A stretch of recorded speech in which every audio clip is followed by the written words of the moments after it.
ነፍሴን የሰጠሁት ወድጆ ከነፍሴ ነው።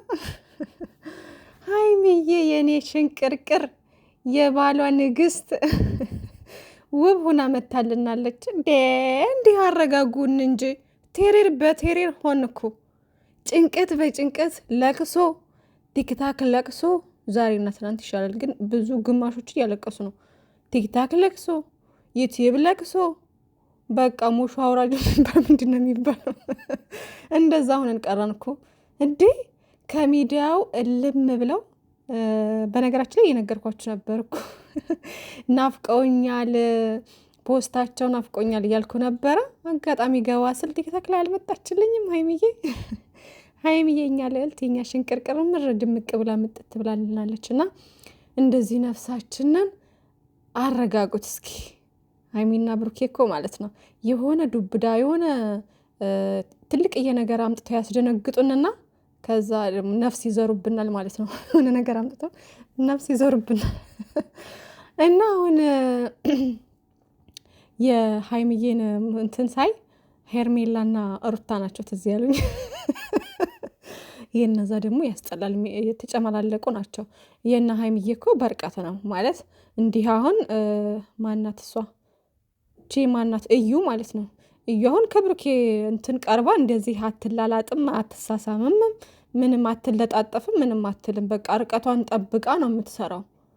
ያው ደረቅ ስለሆነች ነው እንጂ የሆነ ነገር መልሷ፣ ንግግሯ ምናም ስለሚያናድኛል፣ በጣም አግሬሲቭ ስለሚያደርገን ነው እንጂ ማለት ነው። ያው ርቀቷን ጠብቃ ነው የምትሰራው። ያች እኮ ሄርሜላ እኔ አንዴ ያክስቱ ልጅ ናት ይላሉ፣ አንዴ ቤተሰብ ናቸው ይላሉ፣ አንዴ ደግሞ ምኑም አይደለችም ይላሉ። እኔ አላሁ አለም ስለንሱ አላቅም። ግን አብርሽ ጋር የሚመጡ ሴቶች በጣም በቃ ልጥፍጥፍ እያሉ ይስሙታል፣ ዝም ይላል። ግን ሩታ ጎበዝ ናት በዚሁ አጋጣሚ። ግን አብርሽ ደግሞ በጣም መልካም ነው፣ የዋህ ነው፣ ጥሩ ልጅ ነው። ግን ደግሞ በዚህ ነገሩ እንትን ይለኛል፣ ያናደኛል ምናምን ማለት ነው። ማለት ቆፍጠን ብሎ ሴቶችን ካጠገቡ አያባርም ምናምን ነገር እና እንደዚህ እኔ ቤተሰቡ ስለሆኑ ይሁን ቤተሰብ እዛው ቤተሰብ ይሁኑ እንደዚህ አይነት ነገር የሚሰሩት። አሁን ቤተሰብ ጋር ስትሆኑ የራሳችሁ ወንድማችሁ ስለሆነ ኖርማል ነው፣ ብትስሙትም ብታቅፉትም ችግር የለውም። ግን ሌላ ሴት ምናምን ከሆነ ወይም ለስራ አሁን ሄርሜላ ስትመጣ ዩቲዩብ አልነበራትም። ግን አሁን ላይ ያው ከአብርሽ ጋር ከመጣሽ በኋላ ነው ዩቲዩብ ተከፍቶላት ምናምን። እንደዚህ ለስራ የሚመጡ ሴቶች ከሆኑ ይደብራል፣ የምሬ ነው ይደብራል። ሞርዛን ደግሞ ሚስት እያለው ቀለበት አድርጎ ምናምን። ሀይሚዬና ብሩኬስ ገና ናቸው፣ ገና ምንም ነገር አልጀመሩም። ማለት አልጀመሩም ስላቸው ወደ ትዳር አልገቡም፣ ገና ናቸው። ግን እሱ ቀለበት አስሮ ልጅ እንትን ብሎ አስረግዞ ሁሉ ምናምን ትዳር ውስጥ ኦልሬዲ ትዳር ውስጥ የገባ ልጅ በዛ መንገድ ምናምን ሲሆን ያው ትንሽ ይከብዳል። እና ምንድነው ታዲያ የሆነ ሰዓት ላይ እንደዚህ ሄርሜላ በዛ ዘፈን እንትን ስትል ውሰጁ ምናምን እያለች እየተባባሉ ማለት ነው። እና በጣም እያሳቁ እየተዝናናው ነበር በነገራችን ላይ። እና ሄርሜላ ታናድደኝ ነበረ።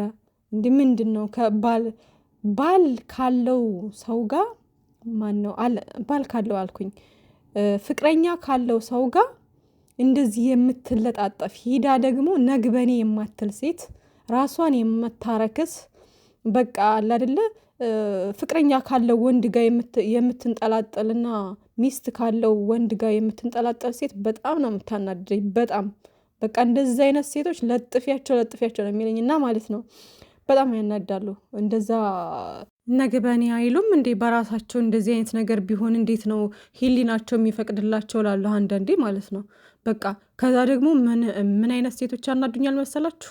አሁን ለሀይምዬ ወይም ደግሞ ለሌላ ሰው አሁን ወይም ለዛች ብቻ ለሆነ ሴት ያልተመቻት ወንድ ወይም ደግሞ ያችን ሴት ሲበድል ሲያንገላታ ማለት በቃ ያችን ሴት በጣም ሲበድል የነበረውን ሰው ሌላ ሴት ትመጣና በጣም ትወደዋለች፣ በጣም በቃ ታፈቅረዋለች ምናምን ሙትት ብላ ምናምን ትወደዋለች።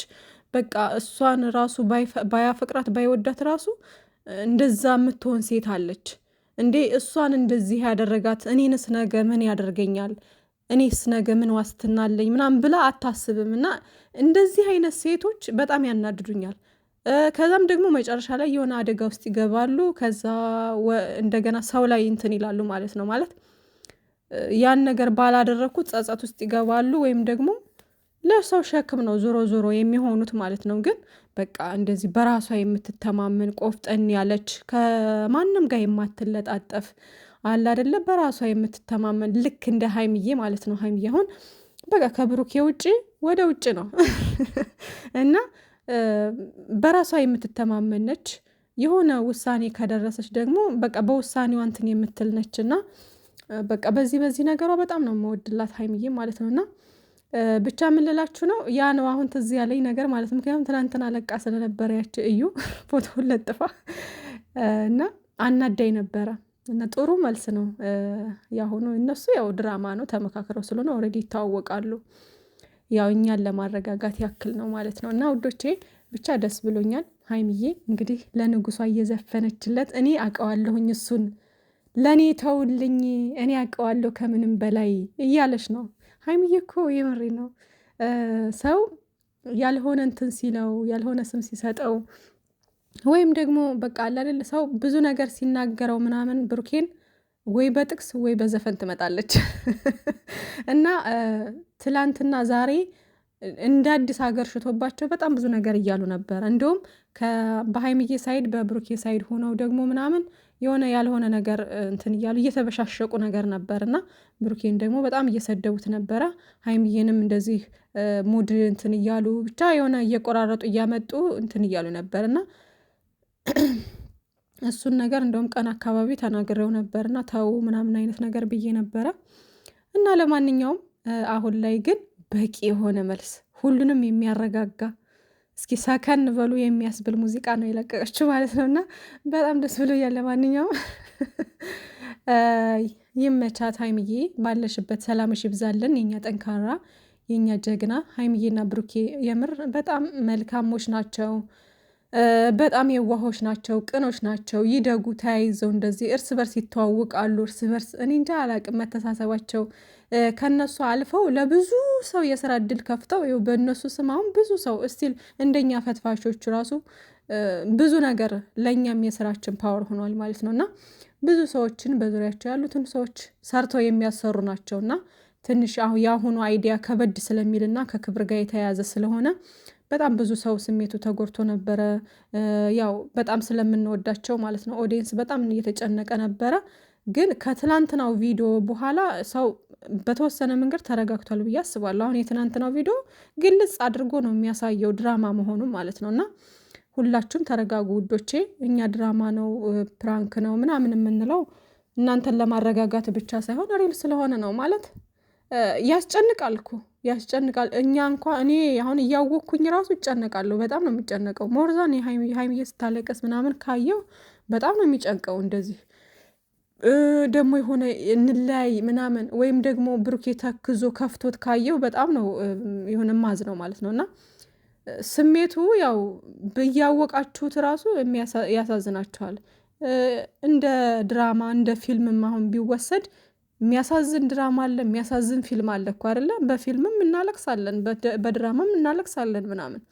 ግን የእነሱ ያው ርዕስ ስለሌለው ነው። እና እኛ ርዕስ እናወጣለታለን። በቃ የጎደለ ፍቅር ወይም የተቀማ ህይወት ምንድነው የሚባለው? ስም አውጡለት በቃ። እና ከዚህ በኋላም ደግሞ ውዶቼ አሁን ከዚህ በኋላ በፍቅር በሳቅ ይመጣሉ ምናምን። ከዛ በኋላ ደግሞ እንደዚሁ ስራ መጀመራቸው አይቀርም ውዶቼ። እና ሀይሚዬና ብሩኬ እንደዚህ ተከታታይ የሆነ ነገር ሲያመጡ ሪል እንዳልሆነ ለስራ እንደሆነ መረዳት መቻል አለባቸው። ማለት እኔ ይሄን የምለው ባልል ደስ ይለኝ ነበረ። ግን ደግሞ ይሄን የምለው ለምንድነው ብዙ እህቶች በየዋህነት በጣም ራሳችሁን እስከ መጉዳት ድረስ ልቤን እንትኔን እያላችሁ በጣም ብዙ ነገር ችግር የሚደርስባችሁ ሰዎች አላችሁ። እና ለእናንተ ነው ገባችሁ? ሬዲ መሆን አለባችሁ። ከዚህ በኋላ ያለውን ነገር ሬዲ። እነሱ ዩቲዩበር ናቸው፣ ስራ መስራት አለባቸው። ዶላር ተወዷል። ቪላ ቤት ተከራይተው ነው የሚኖሩት። ማለት ቪላ ቤት ገዝተውም ተከራይተውም ሊሆን ይችላል። ምናልባትም ገዝተው ሊሆን ይችላል። ከተገዛ አሰየው። ክርይት ከሆነ ደግሞ ይከብዳል። አዲስ አበባ ላይ ታውቃላችሁ፣ እንኳን አይደለም ቪላ ቤት ይቀርና ሙሉ ቤት አንድ ደሳሳ ጎጆ እንኳን ስንት ብር እንደሚከፈል በወር ታውቃላችሁ። ስለዚህ ብዙ ወጪ አለባቸው እነዚህ ልጆችና መስራት መቻል አለባቸው። ሲቀጥል ደግሞ እነሱ የሚሄዱት ሰው በሚፈልገው ሳይድ ነው። ገባችሁ? ሰው የሚፈልገው እንደዚህ ግርግር ያለበት የሚያስጨንቅ ምናምን ነገር ሲሆን እዩ ቪውም ሁሉ ነገሩ ሰብስክራይቡም ይፈጥናል፣ ይጨምራል። በፍቅር ሲመጡ አሁን ከዚህ በፊት በፍቅር ሲመጡ ለስለስ ያለ ነገር ደስ የሚል ነገር ሲያደርሱና እይታ ያን ያክል አይደለም። 200,000 ለመግባት እኔ 30 ጊዜ ነው ዩቲዩባቸውን ቻናላቸውን የማየው፣ ግን ያን ያክል አይደለም፣ ቅዝቅዝ ያለ ነው። ለምን? ስለዚህ እነሱ ምንድነው የሚያደርጉት? ያንን እይታ ከሌለው እይታ ወዳለው ነው እንትን የሚሉት የሚያመዙኑት። ገባችኋ? እና በእነሱም አይፈረድም። አንዳንዴ የኛ ያቀራረባችን እንትን ነው። ጥሩ ነገር ላይ አንገኝም፣ መጥፎ ነገር ላይ ግን እንዲህ አፈጥፍጠን ነው የወሬ ሱስ ማለት ነው። እና ውዶቼ ለማንኛውም እንወዳችኋለን። ሀይሚዬና ብሩኬ መቼም አይለያዩም። ፈጣሪ ከምቀኛ ከመጥፎ ነገሮች ሁሉ አላህ ይጠብቅልን። ባይ ባይ።